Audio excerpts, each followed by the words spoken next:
देखिए, जिस तरह से काठ का पुतला होता है ना, वैसे तेजस्वी यादव जी कहीं ना कहीं अपने आप को मान रहे थे कि वो सीएम बन जाए, लेकिन सचमुच वो एग्जिट पोल के सीएम थे। सच के सीएम तो थे नहीं। नतीजे आए, बड़ा बुरा महसूस हुआ। नतीजे आने से पहले जब एग्जिट पोल आए थे तो यही राजद के प्रवक्ता और नेतागण उचक उचक कर बात करते थे कि हम तो भाई सरकार बनाने जा रहे हैं। अब ये लोग सरकार बना नहीं पाए, मैंडेट इन्हें मिला नहीं, तो सत्ता विलाप करना है। अब सत्ता विलाप करने के लिए क्या कहेंगे? ऐसी ही शब्दावली का इस्तेमाल करेंगे ना कि भाई इनके अंदर भरोसा नहीं है, उनको दिक्कत है। अरे बिहार की जनता ने अपने भरोसे के बारे में स्पष्ट कर दिया है कि बिहार की जनता का भरोसा, विश्वास एनडीए के साथ है। और दूसरी बात कि अब कब तक एक ही बात की चर्चा होती रहेगी? अरे भाई, प्रधानमंत्री जी ने चुनाव पूर्व, चुनाव के दरमियान और चुनाव समाप्ति के उपरांत भी साफ शब्दों में कहा कि नीतीश कुमार जी के नेतृत्व तो फिर इतनी हलचल क्यों अभिषेक जी? इतनी हलचल क्यों? अब तक तो तस्वीर साफ हो जानी चाहिए थी। अब तक ये फाइनल क्यों नहीं हो पाया है? क्यों इतना मंथन, क्यों इतनी बैठकों का दौर ये सब चल रहा है? क्यों तमाम बड़े नेता खुलकर नहीं बोल देते कि सीएम ही हमारे, नीतीश कुमार ही हमारे सीएम है?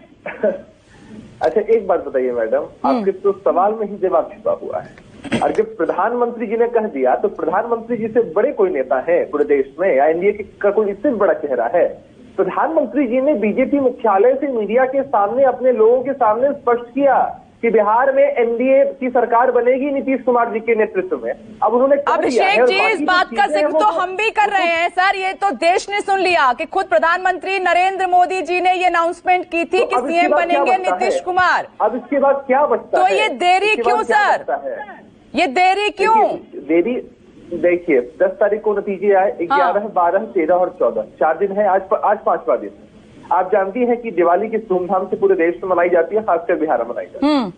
14 तारीख, 13 तारीख आप दिवाली में ही मान के चलिए। अरे बाकी चीजें भी स्पष्ट करनी होती है, बैठना होता है, कहीं कोई दिक्कत नहीं है, समस्या नहीं है, सारी चीजों को अमली जामा पहनाया। देखिए, चुनाव प्रचार में कुछ और था। नीतीश कुमार का भी बयान सामने निकल कर आया। उन्होंने कहा कि मैंने अपनी जुबान से कभी नहीं कहा कि मैं सीएम पद का दावेदार हूं, मैं ही सीएम बनूंगा। इस तरीके से उनका बयान आया तो सवाल उठने लगे। जनता लगातार कंफ्यूज होती जा रही है, जनता लगातार कंफ्यूज होती जा रही है। और जो बात अभी चितरंजन जी ने कही कि जेडीयू की सीटें कम आई हैं और बड़े भाई की भूमिका में बीजेपी है, तो क्या यहाँ पर भी कुछ इस तरीके से हलचल है कि पेज यहाँ पर फंस रहा है कुछ, या बीजेपी के कुछ नेता नीतीश कुमार को पसंद नहीं कर रहे हैं, बिहार की जनता नीतीश कुमार को पसंद नहीं कर रही थी इसलिए सीटें कम आई हैं?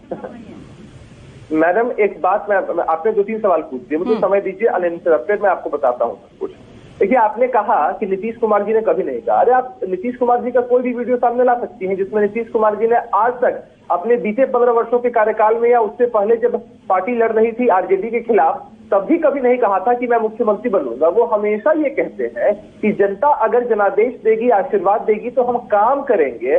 तेजस्वी यादव जी की तरह हाथ घुमा घुमा कर नहीं बोलते हैं सभाओं में कि मैं मुख्यमंत्री बनूंगा, मैं ये करूंगा, मैं वो करूंगा। परिपक्व नेता है, सबसे पहली बात। दूसरी बात आपने कही कि भाई देरी हो रही है या इतना समय क्यों लग रहा है। ठीक है, 1 मिनट सर।